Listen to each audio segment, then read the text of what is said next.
kouřil trávu, prostě kouřil cigára, chlastanou. To spadne dává, ty. Chlastanou.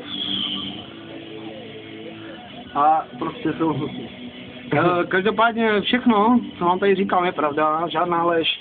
Všichni tady z té ulice jsou prostě totálně větší buzeranti. Všichni do jednoho. Staří, mladí, staří, báby, dědi, děcka. To hovna. Každopádně, pořád jsem vám neřekl, to táhne všechno. Všechno vám řeknu až teď.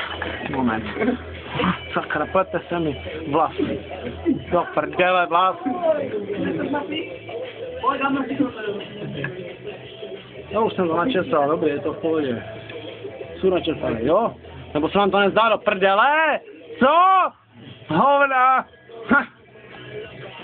Řeknu vám, jste prostě strašně nasraný, ale připadáte mi strašně taky agresivní, divní. A prostě nemáte chuť se probudit, vložit do sebe trošku pohody a lásky a něhy a trošku, tance, jedeme, trošku pobavíme. Buc a jedem a šupem a na stole se točíme a prdeli hovna sami a na skle.